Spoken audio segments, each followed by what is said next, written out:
ನೋಡಿ, ಸೀಸನಲ್ಲಿ ಬರುವಂತಹ ಬೆಟ್ಟದ ನೆಲ್ಲಿಕಾಯಿಂದ ಎಷ್ಟು ವೆರೈಟಿ ಆಗುತ್ತೋ ಅಷ್ಟು ಮಾಡ್ಕೊಂಡು ತಿಂದುಬಿಡಬೇಕು.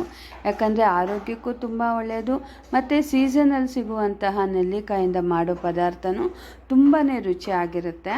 ಅದರಿಂದ ಮೊದಲಿಗೆ ನನ್ನ ಚಾನಲ್ನ ಯಾರ್ಯಾರು ಹೊಸ್ದಾಗಿ ನೋಡ್ತಿದ್ದೀರೋ ಪ್ಲೀಸ್ ಲೈಕ್ ಮಾಡಿ, ಶೇರ್ ಮಾಡಿ, ಇಷ್ಟ ಆದರೆ ಕಮೆಂಟ್ ಮಾಡಿ, ಹೇಗೆ ಬಂದಿದೆ ಅಂತ ಹೇಳಿ ನನ್ನ ಚಾನಲ್ನ ಫಾಲೋ ಮಾಡಿ.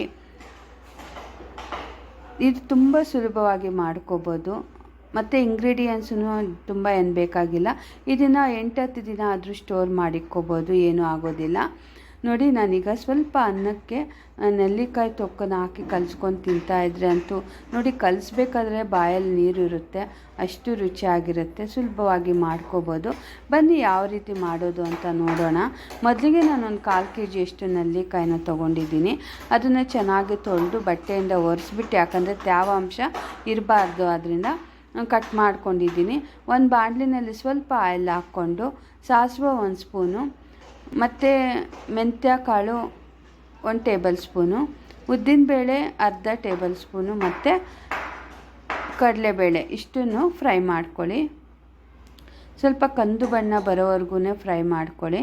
ಈಗ ನಾನು ಇದಕ್ಕೆ ಗುಂಟೂರು ಮೆಣಸಿನ್ಕಾಯಿ ಒಂದು 15 ಹಾಕ್ಕೊತಾ ಇದ್ದೀನಿ, ಮತ್ತು ಹಸಿಮೆಣ್ಸಿನ್ಕಾಯಿನೂ ಸೇರಿಸ್ಕೊತಾ ಇದ್ದೀನಿ.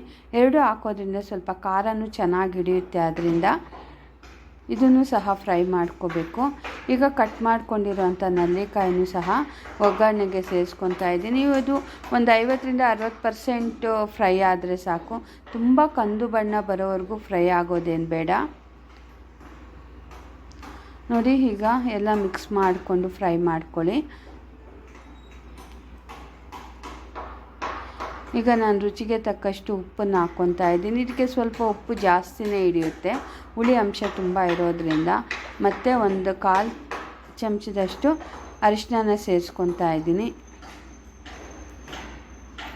ಕೊತ್ತಂಬರಿ ಸೊಪ್ಪನ್ನು ಸ್ವಲ್ಪ ಹಾಕ್ಕೊತಾ ಇದ್ದೀನಿ. ಕೊತ್ತಂಬರಿ ಸೊಪ್ಪು ಹಾಕ್ಕೋಬೋದು, ಇಲ್ಲಾಂದರೆ ಸ್ಕಿಪ್ ಮಾಡಿಕೊಂಡ್ರೂ ಪರವಾಗಿಲ್ಲ.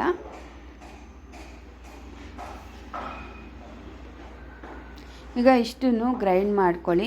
ಸ್ವಲ್ಪ ತರಿಯಾಗೆ ಗ್ರೈಂಡ್ ಮಾಡ್ಕೊಳ್ಳಿ. ತುಂಬ ನುಣ್ಣಿಗೆ ಗ್ರೈಂಡ್ ಮಾಡಿಕೊಂಡ್ರೆ ಅಷ್ಟು ಚೆನ್ನಾಗಿರೋದಿಲ್ಲ. ತೊಕ್ಕು ಆಗಿರೋದ್ರಿಂದ ಸ್ವಲ್ಪ ತರಿಯಾಗೆ ಗ್ರೈಂಡ್ ಮಾಡ್ಕೋಬೇಕು.